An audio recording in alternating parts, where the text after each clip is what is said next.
As long as I'm investing in my kids and I've created good people, I know whatever they choose to do, once they become of age to make those choices, that I know it's going to be a good thing. And I know they're going to succeed as long as I do my job right.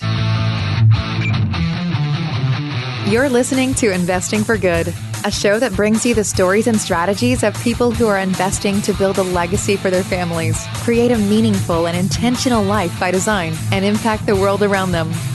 And now, here are your hosts, Annie Dickerson and Julie Lamb.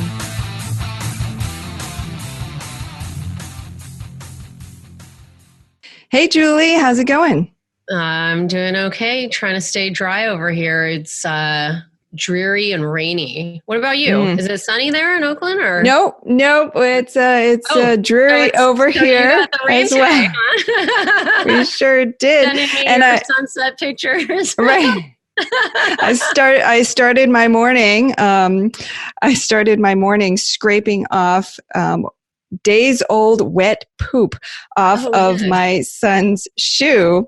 That was really fun. He had stepped in dog poop really the other night. With your breakfast, I'm sure. Oh, yeah. I was like, what could I use? Because kids' shoes have all those grooves in them. Right, yeah. Not to get into too much detail, but it's like, what can I use that I don't need to keep? Yes. And so I found these old disposable chopsticks from takeout. I was like, oh my gosh, this is perfect. Yeah. Getting all in there. Oh my gosh.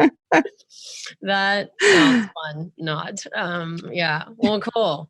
Well, I'm glad that we were able to get away from that and then hop on our podcast today with Pili Yarusi.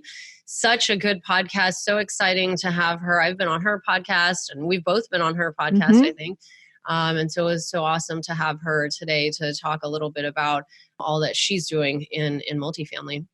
Yeah. And it dovetails so nicely with the poop on the shoe story because Pili is a fellow mom. She's got 3 kids and she's in real estate investing too. So she was showing us, before we started recording with her, she was showing us all the toys all around her because her basement had just flooded. So there's always something, right? As busy moms in real estate, there's always something. Yeah. And she has 3 kids under 5, which is I remember there was a time when I had 3 kids under 4 and life was just, which she did too, because I think her youngest is 18 months now. So, but life is just crazy when you've got 3 kids under that age. It's just bananas. One of the things that I really loved that she talked about in what she's doing to invest in herself is something that Liz Faircloth on our other episode with Liz, who's another real estate investing mom, spoke about, is that she's really taking the time to invest in herself. And as a mother, as a busy mother with 3 kids, she had said, this is what helps me in my investing is, making sure that I find the time for myself and not skipping the shower and not, working out and not doing all of these things. And for me, that's been a huge game changer. Like she said, multifamily has enabled her to do that. And so I think that's such an important thing to take away as a mother who's investing in multifamily is to make sure that you find time for yourself, because when you do that, it just helps your investing career kind of skyrocket. And the other thing that I love that Pili brought up was the fact that she's leveraging, her Jason's company in her, doing her first flip. And then she's leveraging, her relationships with the people that they know in Kentucky in the first multifamily deal that they did.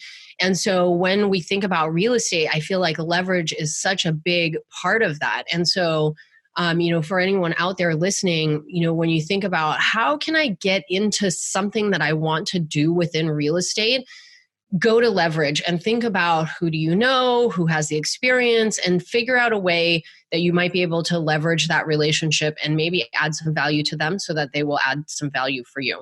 She's such an inspiration because she talks about not only does she have the 3 kids and she and her husband run this business, they mentor, they give back to their community, and they're doing this challenge 75 hard, which she talks about towards the end of the episode, where she's, working out outside in the freezing cold New Jersey weather twice a day and taking cold showers and doing, visualization and all of this stuff.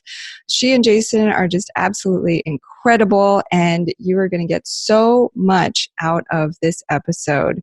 Enjoy this episode with Pili Yarusi.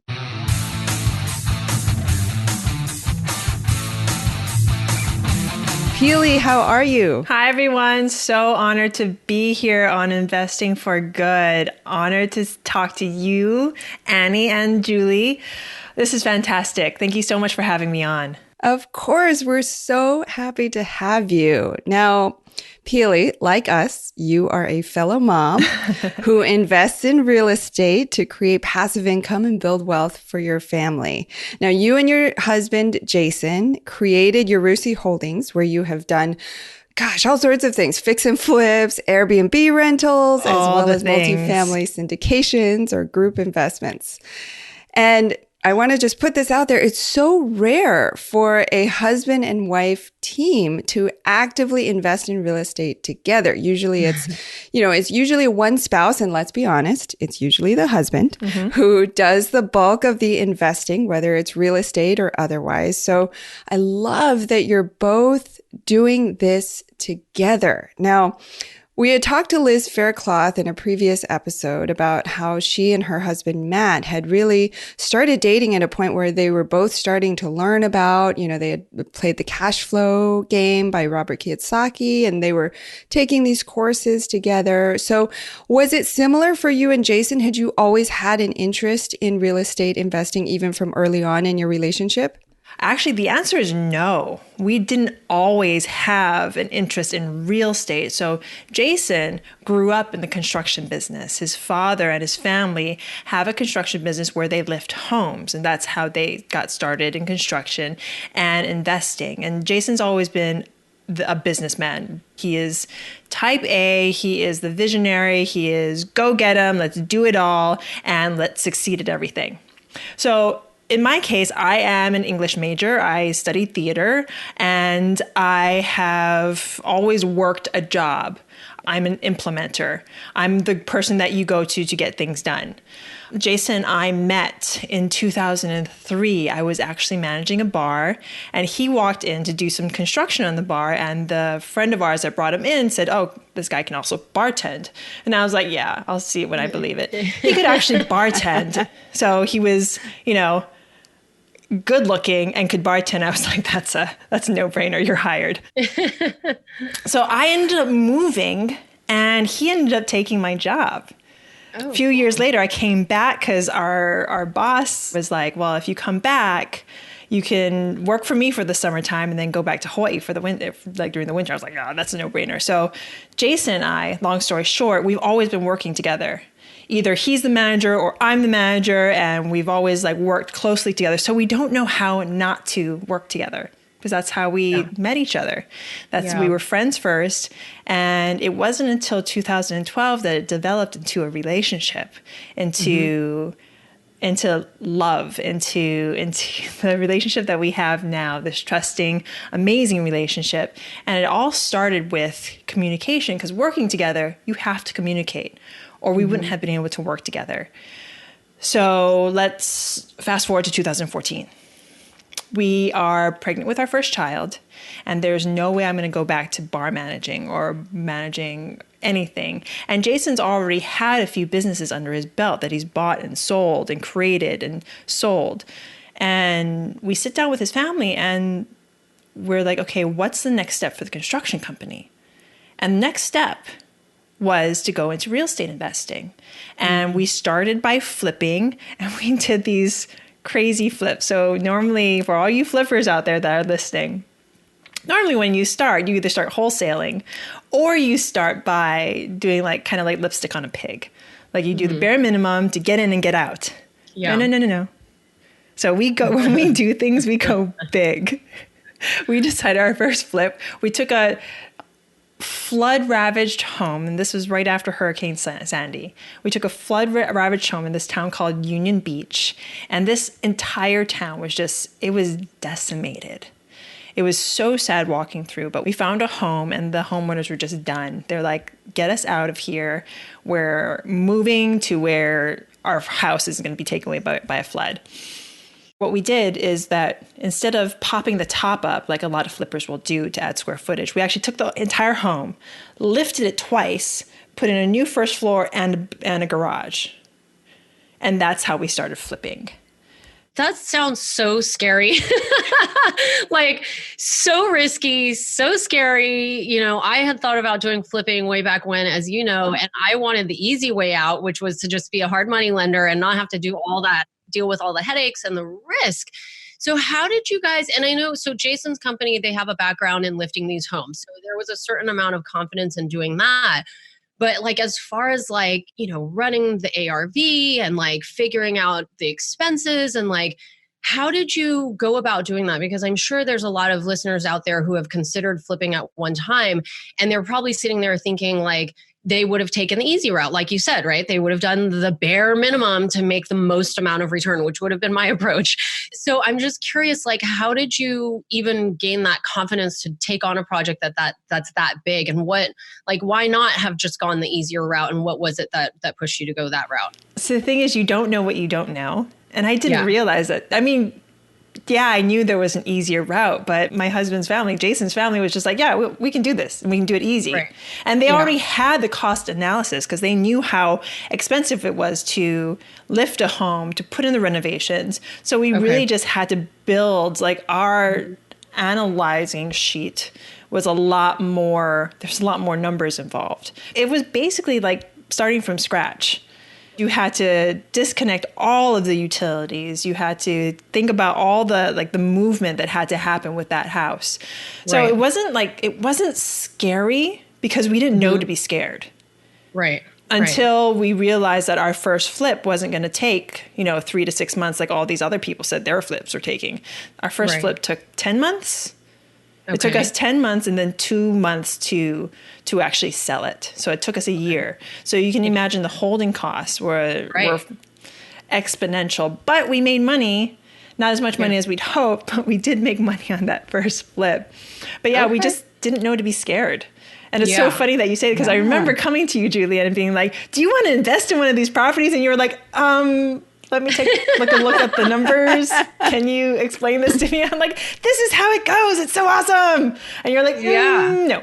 That was, I remember that. And that was years ago. It was so scary, even coming at it from a hard money lender perspective. It's like, how do you know and how do you trust? And I think the answer for you guys is that, Jason's company has this background in doing this. And so that's where you got the confidence. But I think for most people, jumping into something like that without having any experiences can feel very risky. Yeah. I would suggest to your listeners out there, if you're thinking about going into flipping and doing it from the construction aspect, go for something simpler. Because what we ended up doing, we ended up stopping that because, number one, it was taking up all of our resources for our construction company that still lifted and moved homes. Mm-hmm. So it took away resources that we were using for our clients and put into our flips. And the management aspect of that was really difficult because we had a good and solid crew, but now we were stretching our crew thin and we weren't getting our jobs done and the flips were taking longer than they needed to. So we actually stopped doing those flips, even though they were lucrative once we sold them, because the amount of value add that we could give to these homes it was phenomenal. Yeah. But we said no more. So we started wholesaling, doing regular flips. And then we got into this thing called large multifamily. Yeah. So hang on one sec before we move away from that flip. I'm just curious if you're open to it. Are you open to sharing the numbers on that? On which one? The flip? On the first flip that you guys did? Oh my goodness. I don't remember the numbers. You don't remember? Okay. I'm good. You give me a spreadsheet. I will input all the numbers and I will get it done and I'll make sure those numbers work. Yeah. But then that's once what the spreadsheet's for. yeah. Once it's in my head, it goes out of my head because worries. doctor's appointments Right. go into my head, and I know. making sure the baby's diapers get changed goes into my head, and cleaning the house. The house management goes into my head. Yeah. So then let's move on and let's talk about the multifamily a little bit and how you made that transition, because that's a story that I talk about a lot on my calls with investors. And I think it's such a powerful story. So let's talk a little bit about that. How did you transition from the flipping and what attracted you to multifamily? And then let's dive into like all the good stuff you're doing there. But let's talk about the transition first. So all of this started happening kind of at the same time as we were like up leveling our flipping and wholesaling business, because we joined this amazing mastermind and we were really up leveling that business.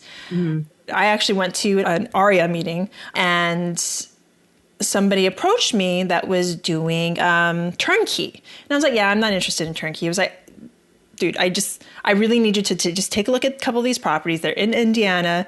Let me know what you think. I was like, okay, I can analyze some properties. Let me see how it goes. So I analyze these properties and I'm just like, you know what? I don't think it works on a single family basis, but do you have any duplexes, fourplexes? And so he sent me a couple of those and the numbers were phenomenal. And I'm usually not the person that brings like the new idea. I'm not the visionary when it comes to real estate. Jason is. So I sat down with Jason. I was like, these numbers really work, but they're in Indiana. And he was like, well, let's have a discussion with them. So we ended up purchasing 2 duplexes through this company, but we told them we're going to pay for the building, we're going to pay for the construction. You can put whatever fee you want because we'll make sure we'll build in your fee and we'll make sure the numbers work on our end, and they still did. And you handled the management, all that stuff, building your fee. So with all the fees, these numbers really worked. So we ended up making like a return on investment of like about 22-23% on these properties. But these were like seriously D+ class properties. And I like D as in dog, not C as in cat or B as in boy, D class properties. Yeah. So we're having some difficulties with it, like with the taxes and just people not taking care of the properties. So we held them for a year. And during this year, Jason had like this amazing thought. He was like, well, if we can do this with 2 duplexes in Indiana, who's to say we can't do it with a 10 or a 12 or a 50 and 100, 150. And when he told me this, I was just like, oh my goodness, my head. I can't think that big right now. I can't, because we were scaling up our wholesaling and flipping business. And I was just like, I can't. There's just so much. And plus I think we were pregnant with our second at the time. Another note here. Throughout our whole investment journey, I've either been with small kids or pregnant. Yeah. It's been crazy. So I know. So back to the story. We ended up selling those 2 duplexes because this big idea that Jason has, where I'm just like, okay, then we need to get rid of something. A week later, the people that we bought the properties through they were like, so do you want to purchase anymore? We're like, you know what? No, we're gonna hold these, see what happens. And they were like, you know what? Do you want to sell them back to us? And I was yes. And we ended up making a $10,000 profit on those properties. And these are properties we bought for like, I don't know, it was like $5,000 and $7,000 each. Right. So on top of the extremely amazing ROI we'd made, we actually made money back from that company and cleared the slate on those small multifamilies. What was their reasoning for wanting to buy it back? Good ROI. Yeah. They wanted the ROI back. And it was a running machine. So they wanted them back. And I was like, okay, well, we didn't want to have to take care of them anymore because there was still management that we had to do. We had to manage the manager and all this other stuff. And it didn't make sense on such a small scale if we weren't going to up level in that particular asset class. We were looking bigger. We were looking towards large multifamily, and this was kind of just taking up our time. So here you are.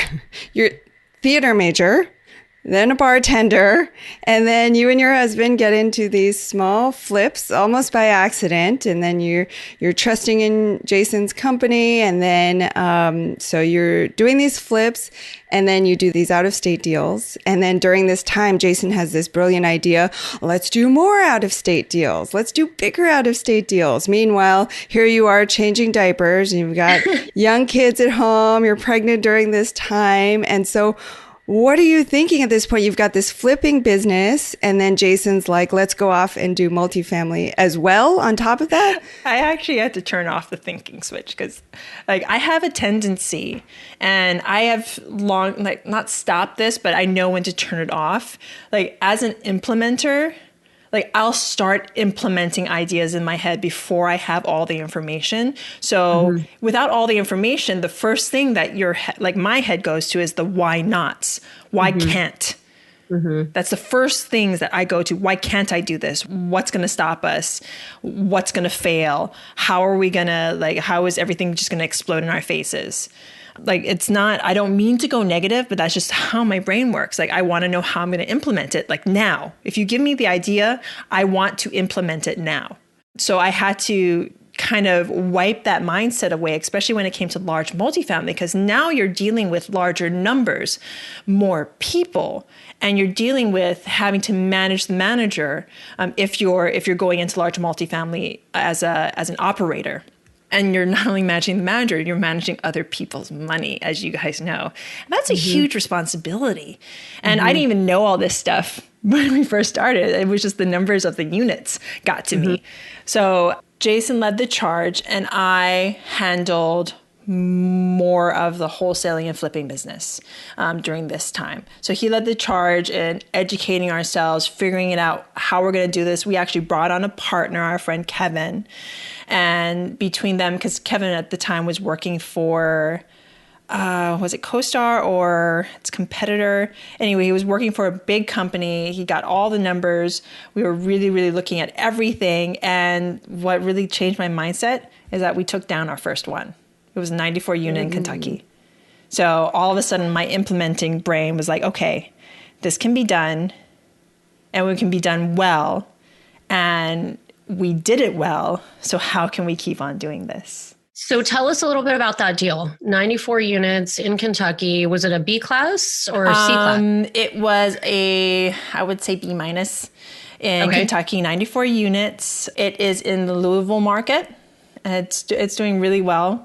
It's our first property, and it really, really allowed us to scale up because we did that one so well. And having this property under our management and seeing it do so well has allowed us to bring on other investors because we have the proof of concept that we've done it, and we've done it once, and we continue to do it again and again. Yeah. Did you guys bring investors in on that deal? Yes, we syndicated that deal. Okay. And then what's the hold time on that one? Was it 5 years or? We always underwrite into 10 years, and we let our investors know we will hold into 10 years if we have to, with the projection of it being a 5 to 7 year hold. Okay. We get a debt. I think on this one, we got a 30-year on this. And we did refinance within the first year, and we gave 75% of our investors' initial investment back to them with this one. So it really depends on the market. It depends on what's happening at the time. If we can refinance, we do. It just really, really depends on the property.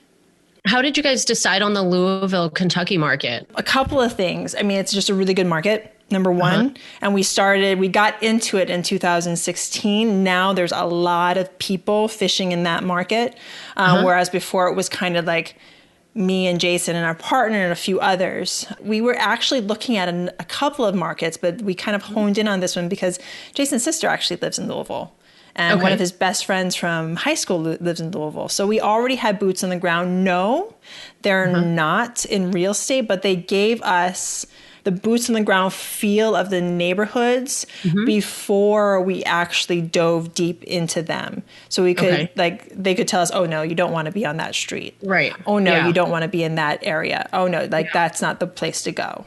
Yeah, I feel like that's so important when you're getting into a new market, when you don't know the market, is to either be from there or have solid connections, like a sister. I mean, it might as well be you. I mean, like, not just like your uncle's cousin's friend's girlfriend from like 5 years ago, but like, somebody that you really know and trust, where you can, that they're actually live there, where you can take their opinion as Bible, like, okay, yes, if they say not to buy in that area, don't buy in that area. Like, that's such a huge leg up to be able to get into that. Because I'm sure there's probably listeners out there who are thinking they want to get into real estate, but they have no idea where to even start. Like, how do I even pick a market? And they hear job growth and population growth and all of that.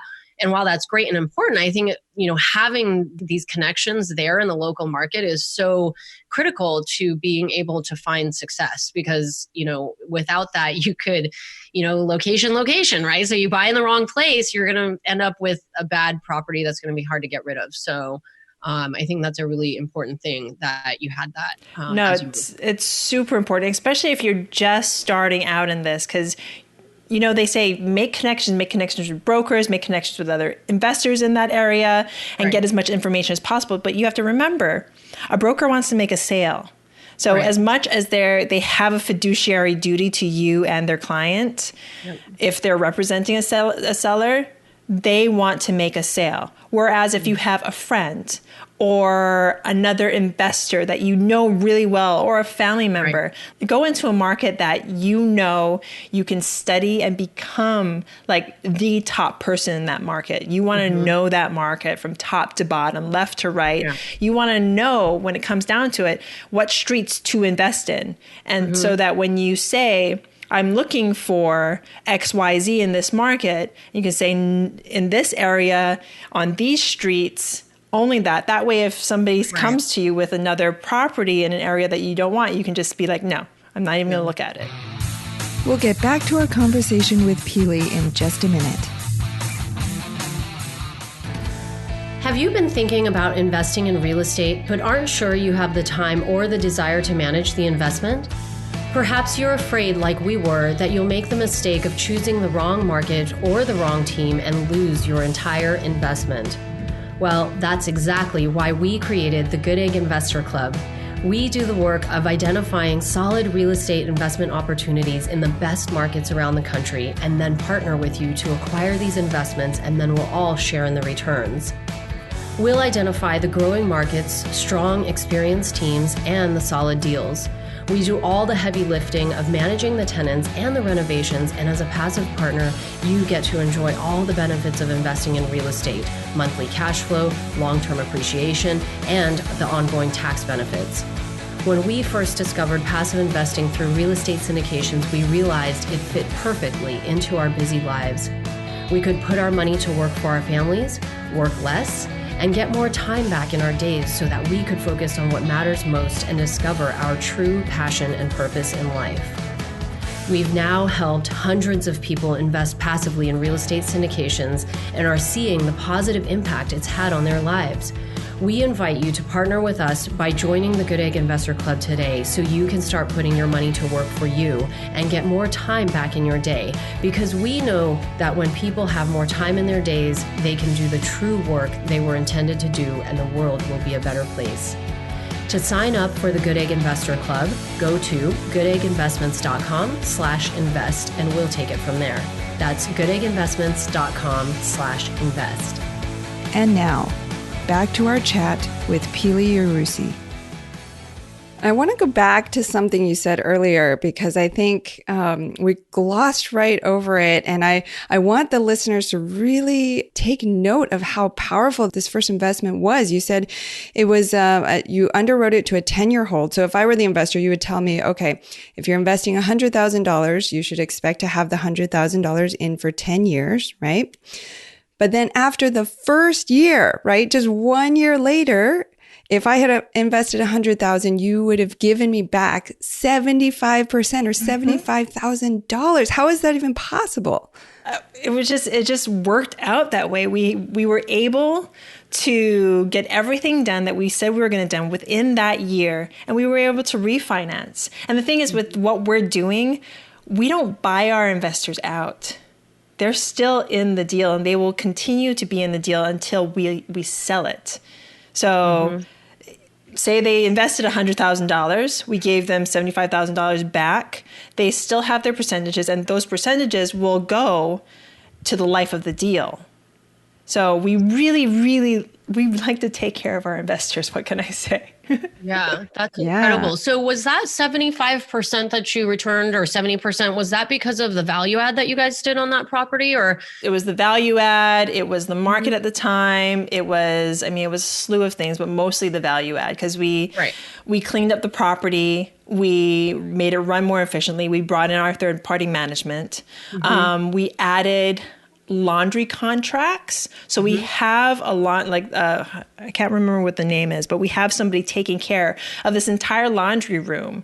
And the thing is, this laundry room services, I think, 3 or 4 other buildings that we don't own in the neighborhood. And we allow them to come into this area and use our laundromat. Right. So it's like a little additional revenue source. Additional revenue. We created like a dog park. We just made the area safer. And one other thing, and Jason usually tells this story, but this was something fantastic that I'm just going to tap ourselves on the shoulder for. So the building, I think, across the way from us was having some crime issues. We were getting a lot of like seriously concerned phone calls from our tenants. So Jason actually went to check it out, not to the building, of course, but just went to talk to the tenants, made sure that they knew that we were making sure that they were safe, that their families were safe. But we happened to have an empty unit that faced this building. So Jason called until he got a hold of somebody at the police station in that area and talked to the detective that was on that case and was like, I have this empty unit if you guys want to use it so you can see what's going on in this building. And they did just that. They actually took down some druggies or something or another, like stuff happened, and the neighborhood was made safer for it. I mean, that's just like when you're thinking about value add, you have to think outside the box, because we got rid of the crime rates in the town went lower. The crime in general went lower. It was a safer place. Maybe the building across the way, maybe they were able to like make it a better building. I don't know. I don't know what the ramifications of that will be, but giving your tenants a safer place to be, I mean, that's the best value add I can think of. Right. Because now you're changing the community that the residents live in. And now you're basically going to start to change the demographic of the tenant base, which then only, decreases hopefully the turnover, which is such a big piece of like what hurts the numbers in real estate when you have to do turnover. So I love that. I love that thinking outside of the box. Annie and I, when we talk about ways to work in our business, I'm always thinking about that. Like, let's try to work more creatively rather than, trying to think of other ways to spend money. Like, let's try, because when you do that, you're really leveraging the power of the creativeness of stuff and really being able to find an answer that not everyone else is thinking about, and be able to return 75% of investor money in like a year. And just to be clear too, so that other people know, because when I talk to investors, I don't think that they realize the power of that.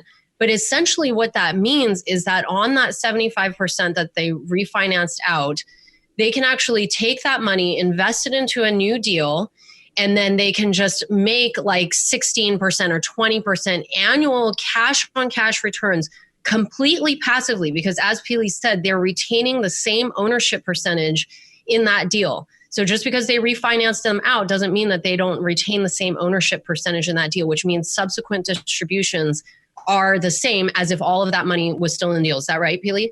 That's exactly right. And your internal rate of return goes sky high when you get your money back. Passive. Exactly. And then you can take that money, and this is what happened.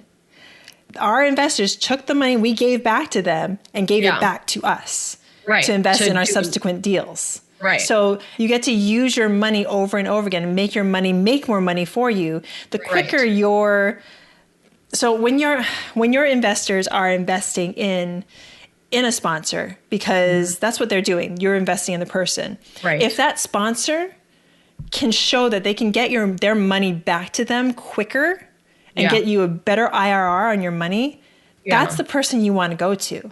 Because no matter how much money you're putting in, whether it's 25,000, 100,000, a million, you want to get that money back as soon as possible so you can put that money back to work for you. Yeah. And we talk about that. We had another guest on the show a couple of weeks ago, and we were talking about MC Lovesher, and we were talking about the cash flow ninja. And the one thing that he always talks about is he wants to have his money work as hard as it possibly can, right? Like that's the one thing I learned from him that rings, like repeats in my head all the time. In a refinance scenario in multifamily is the ideal way to have your money work as hard as it possibly can for you as a passive investor. And, for somebody who has the experience like you guys as a sponsorship team, to be able to do that is so important, right? Because those value add deals are getting harder and harder to find.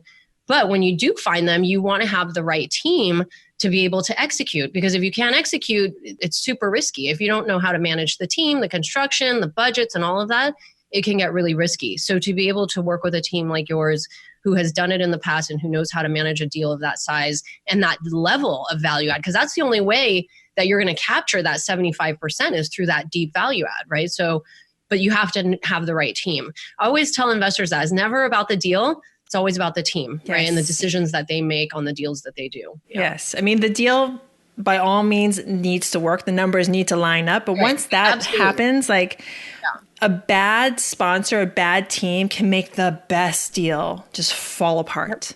I've seen it happen and you don't want that to happen. But find a good team and a good property. That's golden. It's golden. And for your listeners out there, make sure you take a look at the terms.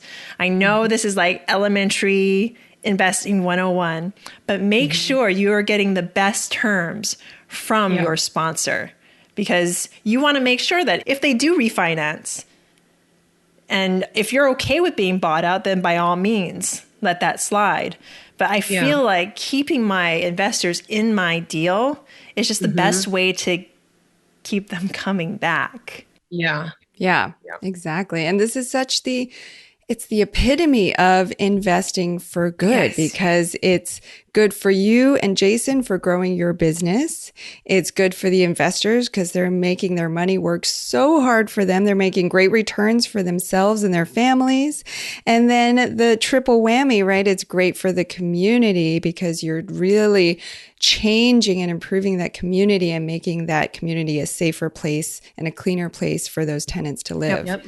So all around. Now, I want to switch gears for a second because you have 3 kids. Is that right? Yes, I do. How old are they now? 5, 3, and 1.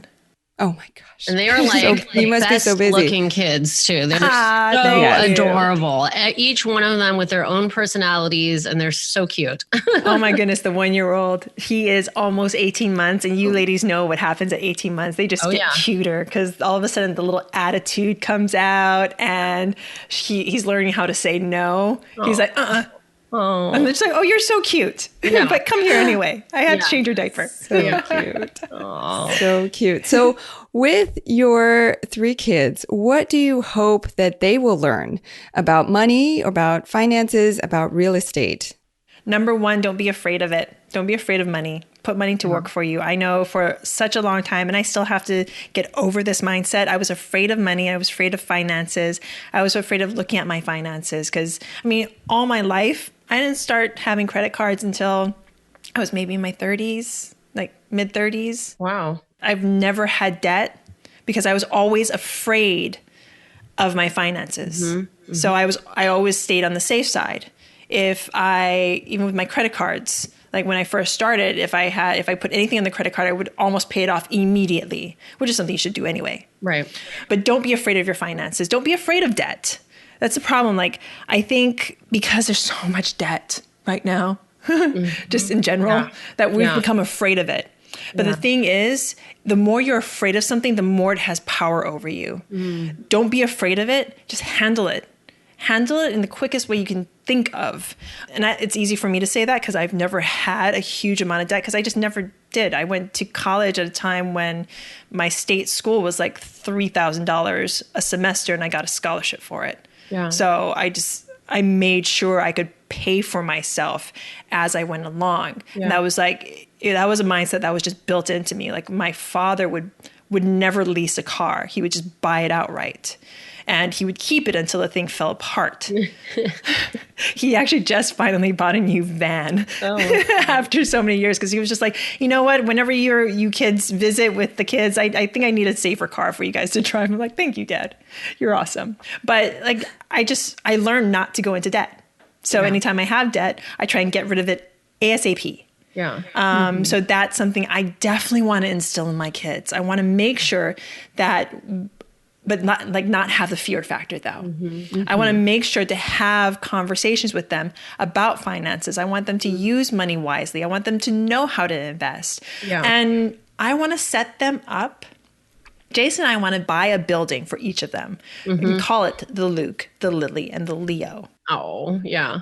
And this will be, we'll still have savings for them, of course, but this will basically be their college. Yeah. So when they turn of age, they more than that. Well, it'll be more than that. Yeah. But it'll be college and living expenses. Yeah. And a business that they can, because you and I both know, you guys know that each building is a business. Yeah. It's not it is a building and it's a place where people live, but it's also a business. It's a business within itself. So when they become of age, we're going to give them this business. They're going to know how to run it, but they're going to have a decision to make. They can sell it and go to college. Yeah. And that's going to be the caveat. If they sell it, they have to go to college. Yeah. Or start another business. Like if they come to me with a business plan for, let's say like Luke wants to start a brewery and he has a sound business plan. I'll be like, okay, sell the building, start a brewery. Do it. If you fail, then you fail, but you've tried. You have a sound business plan and you've tried. So that is our plan. We want to make sure our kids are set up to succeed. And that's the best way we can think of it, is just to have these businesses that we can give to them and be like, you can either follow mommy, daddy's footsteps and take over this business and start your own and grow your own empire and have our input and our knowledge and our foundation to back you. Or you can do X, Y, and Z. Start your own business, go to college, whatever they want to do. I just want to make sure that I build a foundation for them to stand on. Yeah. And I love how much, that is just such a cool strategy, because I love how much freedom and flexibility that gives your kids. What a gift in life, when most parents are either putting money in a savings account or a 529 plan that's locked in. This really gives them the flexibility, and you guys are so open-minded to what they want to do. So you're really setting them up for success in the future. Well, like you said, it's investing for good. As long as I'm investing in my kids and I've created good people, I know whatever they choose to do once they become of age to make those choices, that I know it's going to be a good thing. And I know they're going to succeed as long as I do my job right, which is to raise them correctly and to give them the tools they need to be good people, to be good people. Really, what else can you ask for?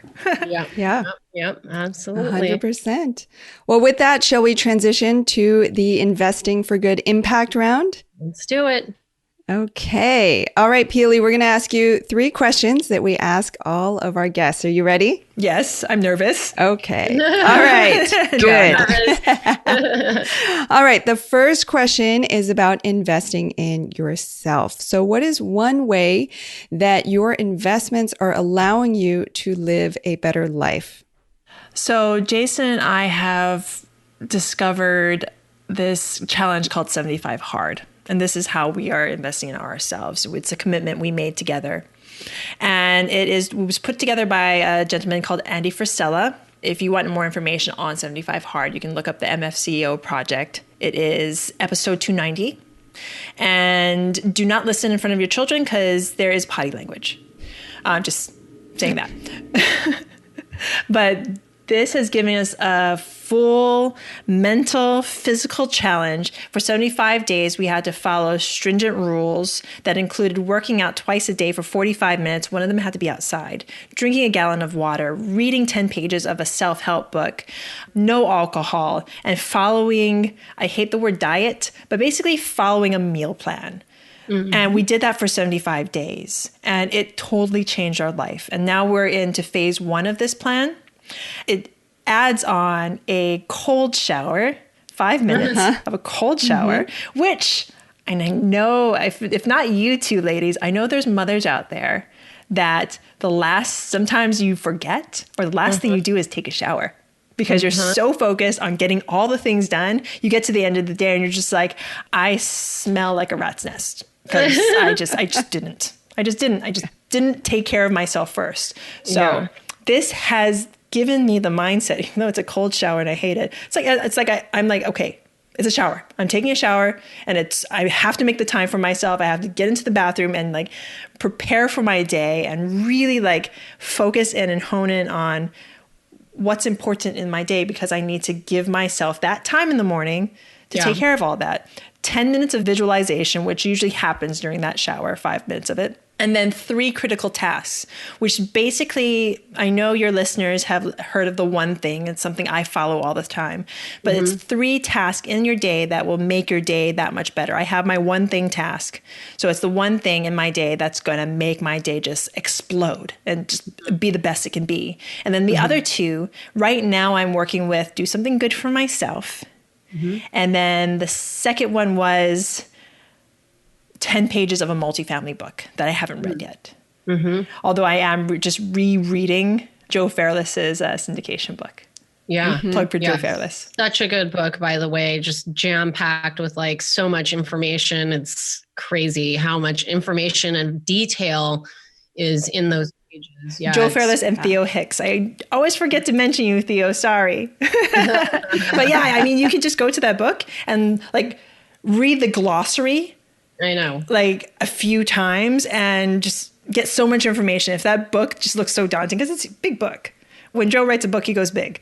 Yeah. But just look at the glossary. And if you need to like review any of the terms in multifamily, that's the best glossary to go to. So that's how I invest in myself, because large multifamily investing has given me the time and allowed me to systematize my day in order to do all of this for my body, my mind, and myself, and to make me a better person, not only for myself, for my husband, and for my kids, but as a better investor. 75 Hard. Definitely have to check that out. Check it out. I'm a little scared, not going to lie, but I'm definitely going to look it up. It sounds incredible. The thing is, it's scalable. It's scalable. Yes, it sounds difficult. And if you live in for all your listeners, if you live in a place that gets cold or really hot, that outside workout can be daunting, but it's putting yourself into the position of being uncomfortable. I get the best ideas when I'm outside. Yeah. And of course, I'm like taking off my snow gloves and typing on my phone and freezing my little fingers off. And I put my snow gloves on and go back to doing whatever I'm doing. Oh my gosh. Wait, so it's snow. You're doing this. You're running outside in the snow? Yep. We also have a stationary bike outside. I have like literally no excuse, because I look outside right now and it's like dreary and rainy, but it's not snowing. So it is. I gotta get out there. It's supposed to be a low of 22 degrees today. Oh my gosh. And I still have to do my outside workout. Oh my gosh, that's wild. Okay, yeah. I'm over here. It's probably 57 and I'm like, get outside, go for a run. You have no excuse. All right. Well, what about investing in others? So what's one investment strategy or a life hack that you can share that will make an impact in others' lives right now? So we do a couple of things. Jason and I also mentor. So that's how we're helping people to up-level their lives.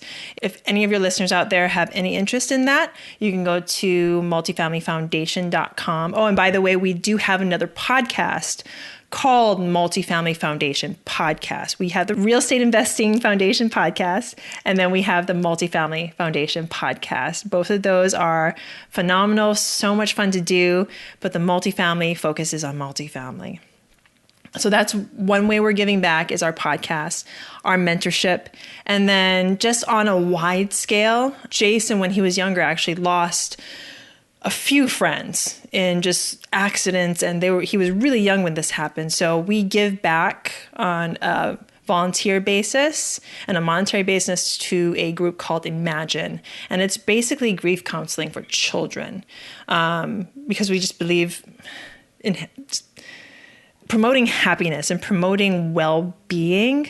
And the more people that we can do that for, especially children that experience loss at such a young age, like Jason did, it touches our heart the way that no other program has.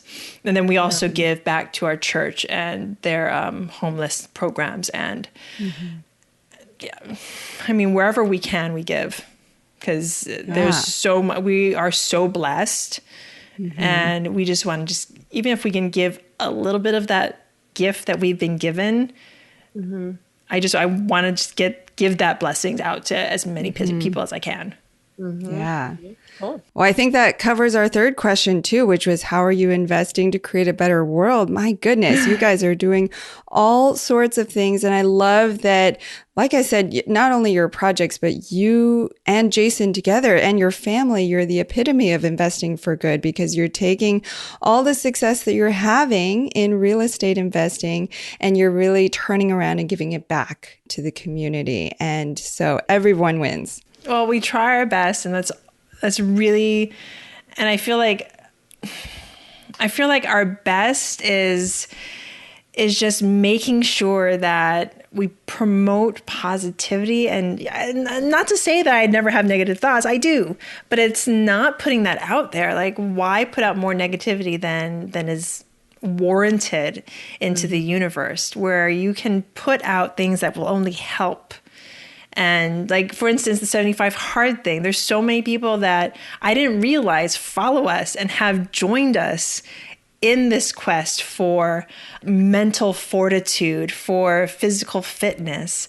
Because, I mean, really, the secret to life is eat better and exercise and think good thoughts. Like that's really the secret to life. Like all the podcasts I've listened to, people usually boil it down to that. I mean, and we all know this.